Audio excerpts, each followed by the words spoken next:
कर्नाटकच्या राजकीय वर्तुळात सध्या शिवकुमार यांचे नाव पुन्हा एकदा चर्चेत आलंय. कर्नाटकचे मुख्यमंत्री सिद्धरामय्या यांनी मंगळवारी दिल्लीत काँग्रेसच्या वरिष्ठ नेतृत्वाची भेट घेतली आणि कर्नाटकात पुन्हा एकदा मुख्यमंत्री बदलासाठीच्या हालचालींना वेग आल्याची चर्चा सुरू झाली आहे.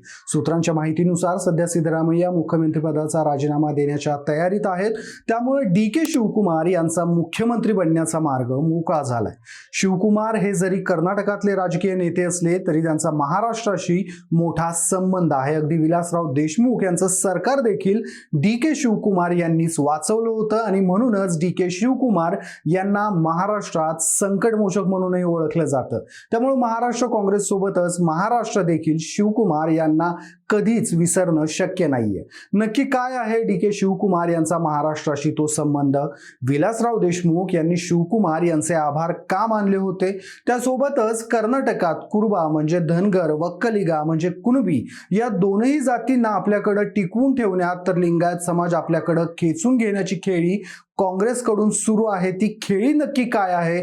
कर्नाटकात आता काँग्रेस लिंगायत, वक्कलिगा आणि कुरुबा या तीनही प्रभावशाली जाती आपल्याकडे कशा खेचून घेतं, या सगळ्या प्रश्नांची उत्तरं या व्हिडिओच्या माध्यमातून आपण घेणार आहोत. नमस्कार, मी शशी आणि तुम्ही पाहताय कट टू कट. मी जन्मानं शेतकरी आहे, प्रोफेशननुसार मी व्यावसायिक आहे, तर माझ्या चॉईसनुसार मी शिक्षण तज्ज्ञ आहे आणि बाय पॅशन मी राजकारणी आहे, असं ठणकावून सांगणाऱ्या डी.के. शिवकुमार यांचा अखेर कर्नाटकच्या मुख्यमंत्री पदाच्या खुर्चीवर बसण्याचा मुहूर्त काँग्रेसला सापडल्याची चर्चा पुन्हा एकदा सुरू झाली आणि त्याला कारण ठरलंय ते कर्नाटकचे मुख्यमंत्री सिद्धरामय्या यांनी दिल्लीत काँग्रेस श्रेष्ठींची घेतलेली भेट.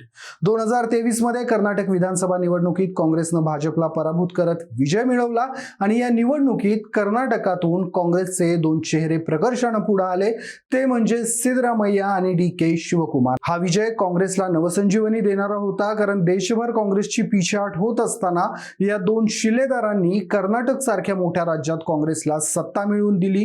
काँग्रेसच्या कर्नाटकातील या विजयानंतर काँग्रेसमध्ये विजयाच्या आनंदासोबतच एक मोठा प्रश्न उभा राहिला होता, तो म्हणजे आता मुख्यमंत्री कोण? सिद्धरामय्या आणि डी.के. शिवकुमार या दोघांनीही या निवडणुकीसाठी प्रयत्नांची पराकाष्ठा केलेली आणि काँग्रेसला विजय मिळवून दिलेला. या दोघांपैकी एकालाही नाराज करणं काँग्रेसला परवडणारं नव्हतं. तेव्हा काँग्रेसच्या वरिष्ठांनी एक मध्यम मार्ग काढला आणि सत्ता वाटपाचा फॉर्म्युला ठरवला. त्यानुसार सिद्धरामय्या यांनी पहिले 2.5 वर्ष मुख्यमंत्रीपद भूषवावं आणि उर्वरित कार्यकाळात डी.के. शिवकुमार मुख्यमंत्री होतील असा निर्णय झाला. मात्र सिद्धरामय्या यांच्या कार्यकाळाला 2.5 वर्ष पूर्ण होऊन देखील शिवकुमार यांना मुख्यमंत्रीपदी संधी मिळाली नव्हती. त्यानंतर बऱ्याचदा वावड्याही उठल्या होत्या की डी.के. शिवकुमारांना आता मुख्यमंत्रीपद मिळेल, मग मुख्यमंत्रीपद मिळेल. मात्र काँग्रेसच्या वरिष्ठांनी त्यावेळी या चर्चा फेटाळून लावल्या आणि असा काहीही निर्णय झाला नव्हता असं स्पष्ट केलं. पण नुकतीच कर्नाटक काँग्रेसच्या सुमारे 40 आमदारांच्या एका गटानं दिल्लीत काँग्रेस हायकमांडची भेट घेऊन मंत्रिमंडळ फेरबदलाची जोरदार मागणी केली. सोबतच नवीन चेहऱ्यांना मंत्रिमंडळात संधी मिळावी अशी देखील या गटाची मागणी होती. आणि या गटात एक नाही, दोन नाही, तर तब्बल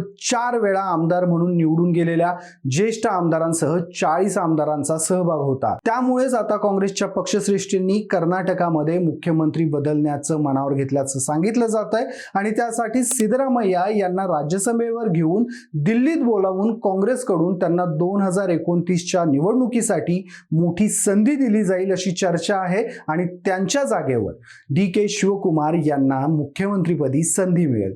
काँग्रेससाठी इथं कास्ट फॅक्टरसाठी देखील सिद्धरामय्यांना दिल्लीत बोलवणं प्रभावी ठरेल, कारण ते कर्नाटकमध्ये ओबीसी समाजाचा मोठा चेहरा आहेत, जे काँग्रेसच्या पथ्यावर पडेल. यामुळे काँग्रेसमध्ये सध्या जोरदार हालचाली सुरू झाल्यात, कारण कर्नाटकमध्ये पुढच्या महिन्यात राज्यसभेच्या निवडणुका होणार आहेत. देशभरात राज्यसभेचे एकूण 24 उमेदवार निवृत्त होणार आहेत. यामध्ये कर्नाटकातल्या 4 जणांचा समावेश आहे. एच.डी. देवेगौडा, मल्लिकार्जुन खरगे, इरन्ना कराडी, के. नारायण या सदस्यांचा कार्यकाल संपल्यामुळे कर्नाटकात राज्यसभेची निवडणूक होईल. डी.के. शिवकुमार हे सध्या देशातल्या त्या मोजक्या राजकारण्यांपैकी आहेत जे भाजपला थेट शिंगावर घेतात. डी.के. शिवकुमार हे प्रचंड आक्रमक नेते आहेत.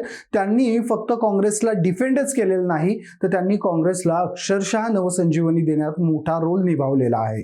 त्यामुळे त्यामुळेच या राज्यसभा निवडणुकीच्या निमित्तानं सिद्धरामय्या यांना दिल्लीत बोलवून शिवकुमार यांना मुख्यमंत्री पदाच्या खुर्चीत बसवलं जाऊ शकतं. डी.के. शिवकुमार यांनी आजवरच्या कारकिर्दीत फक्त कर्नाटकच नाही तर महाराष्ट्र आणि गुजरातमध्ये देखील काँग्रेसला वाचवलेलं आहे. जून 2002 मध्ये महाराष्ट्रातील काँग्रेस राष्ट्रवादी काँग्रेसचं सरकार संकटात सापडलेलं. शिवसेना आणि भाजपनं विलासराव देशमुखांच्या सरकार विरोधात अविश्वास प्रस्ताव आणला होता. त्यावेळी सरकारला 288 आमदारांपैकी 150 आमदारांचा पाठिंबा होता, ज्यात काँग्रेसचे 74 तर राष्ट्रवादीचे 61 आमदार होते आणि 9 अपक्ष आमदारांचा पाठिंबा होता. मात्र भाजप आणि शिवसेनेनं अविश्वास ठराव आणलेला आणि त्यावेळी चर्चा ही होती की काही आमदार फुटून भाजपच्या गोटात जाण्याची शक्यता आहे. भाजपकडे त्यावेळी स्वतःचे 56 आमदार होते तर शिवसेनेकडे 69 आमदार होते. काँग्रेसच्या पक्षश्रेष्ठींनी ही परिस्थिती डी.के. शिवकुमार यांच्या कानावर घातली आणि ही परिस्थिती हाताळण्याचे आदेश दिले. डी.के. यांनी त्यावेळी वरिष्ठांच्या विश्वासाला आपल्या कृतीतून सार्थ ठरवलं. त्यावेळी कर्नाटकात काँग्रेसचं सरकार होतं. एम.एस. कृष्णा मुख्यमंत्री तर डी.के.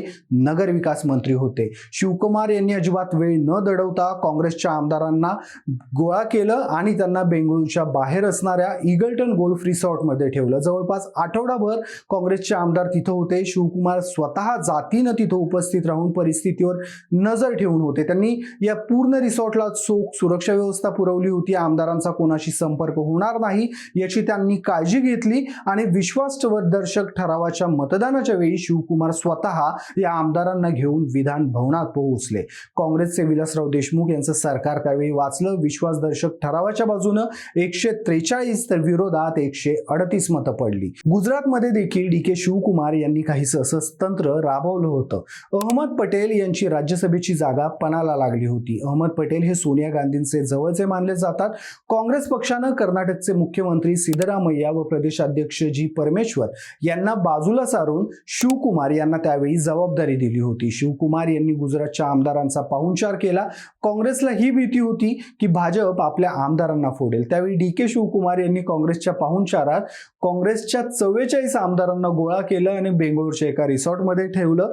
स्वतः शिवकुमार त्यावेळी तिथं उपस्थित होते. त्यामुळं अहमद पटेल यांनी निवडणूक जिंकली. या विजयाचं श्रेय अहमद पटेल यांनी जाहीरपणे डी.के. यांना दिलं होतं. कर्नाटकमध्ये डी.के. शिवकुमार यांच्यासोबतच सिद्धरामय्या यांना देखील काँग्रेसचं सरकार आणण्यासाठी मेहनत घेतलेली. त्यामुळेच मुख्यमंत्री निवडीच्या वेळी काँग्रेस पुढे पेच होता. मात्र 2.5 वर्षांचा फॉर्म्युला ठरला होता जो पुढे काँग्रेसनं फेटाळलाही होता. मात्र आता काँग्रेसला या प्रकरणात निर्णय घेणं कर्मप्राप्त आहे. म्हणूनच सिद्धरामय्यांना राज्यसभेवर बोलवून शिवकुमारांना मुख्यमंत्रीपदी बसवण्याची चर्चा चालू होती. आणि यात सगळ्यात महत्वाची गोष्ट आहे ती म्हणजे जात फॅक्टर. कुणी कितीही नाकारलं तरी राजकारणात जात ही सर्वात महत्वाची ठरते. सध्या मुख्यमंत्री असणारे सिद्धरामय्या हे कुरुबा समाजातून येतात. कुरुबा समाज मेंढ्या पाळणं, घोंगडा तयार करणं अशी कामं करतो. थोडक्यात कुरुबा समाज म्हणजे आपल्याकडचा धनगर समाज. कर्नाटकमध्ये धनगर समाजाला कुरुबा म्हटलं जातं असं आपण म्हणू शकतो, जो तिथं ओबीसी मध्ये येतो. सिद्धरामय्यांना कर्नाटकात ओबीसीचे सर्वोच्च नेते म्हणून ओळखलं जातं. त्यामुळे त्यांना आता संधी देऊन झालेली आहे. तिथंच कर्नाटकात लोकसंख्येच्या बाबतीत वक्कलिगा समाज हा दुसऱ्या क्रमांकावर येतो. वक्कलिगा समाज हा तिथं राजकारणात देखील प्रभावी आहे. डी.के. शिवकुमार याच जातीतून येतात. त्यामुळे शिवकुमार यांना संधी दिल्यास राज्यातल्या क्रमांक 2च्या जातीला मुख्यमंत्रीपदी चेहरा मिळेल, ज्याचा काँग्रेसला राजकीय भविष्यात मोठा फायदा होईल. यासोबत आणखीन एक गोष्ट लक्षात घ्यावी लागेल ती म्हणजे कर्नाटकात लिंगायत समाज हा 1 नंबरला आहे. आजवर हा समाज भाजपच्या बाजूने होता, मात्र गेल्या काही कालावधीत हा समाज काँग्रेसच्या बाजूने झुकलाय. ज्येष्ठ लिंगायत नेते जगदीश शेट्टर, लक्ष्मण सवदी असे चेहरे काँग्रेसकडे गेलेत. एम.बी. पाटील सारखं. यासोबतच आणखीन एक गोष्ट प्रकर्षाने लक्षात घ्यावी लागेल. कर्नाटकात लिंगायत समाज सर्वाधिक म्हणजे क्रमांक 1 वर आहे. आजवर हा समाज भाजपच्या बाजूने होता, मात्र गेल्या काही कालावधीत हा समाज काँग्रेसच्या बाजूने झुकलाय. ज्येष्ठ लिंगायत नेते जगदीश शेट्टर, लक्ष्मण सवदी हे काँग्रेसकडे गेलेत. एम.बी. पाटील सारखे प्रभावशाली लिंगायत चेहरे देखील काँग्रेसमध्ये आहेत. त्यामुळे सिद्धरामय्यांना दिल्लीत बोलवलं, डी.के. शिवकुमारांना मुख्यमंत्री केलं तर वक्कलिगा समाज देखील खुश होईल. कुरुबा समाजाला मुख्यमंत्रीपदी प्रतिनिधित्व देऊन झालेलं आहे. प्लस दिल्लीत बोलवलं तर ओबीसी समाज आणखीन खुश होईल आणि उपमुख्यमंत्रीपदी लिंगायत समाजातील आमदाराला संधी दिली जाईल, ज्यामुळे लिंगायत समाजाची काँग्रेस सोबतची नाळ आणखीन घट्ट होईल. यासोबतच लिंगायत समाजाला स्वतंत्र धर्म म्हणून मान्यता मिळावी अशी मागणी आहे. या गोष्टीला काँग्रेसचा पाठिंबा आहे, मात्र हिंदू समाजात फूट पडतीये म्हणून भाजपचा या गोष्टीला विरोध आहे. या सगळ्या घटनांवरून ऑल ओव्हर कर्नाटकातील फेरबदल किंवा खांदेपालट ही काँग्रेसच्या पथ्यावर पडणारी आहे. आता उत्सुकता एवढीच आहे की काँग्रेसकडून होणाऱ्या फेरबदलीची घोषणा कधी होती. तूर्त तुर्तास तुम्हाला काय वाटतं? कर्नाटकमध्ये खांदेपालट केल्यानं काँग्रेसला काय फायदा होऊ शकतो? उपमुख्यमंत्रीपदी लिंगायत समाजाला संधी मिळू शकते का? तुमची मतं मला कमेंटमध्ये आवर्जून सांगा. व्हिडिओ आवडला असेल तर व्हिडिओला लाईक करा, शेअर करा आणि अशाच राष्ट्रीय आणि आंतरराष्ट्रीय घडामोडी जाणून घेण्यासाठी कट टू कटला फॉलो करायला विसरू नका.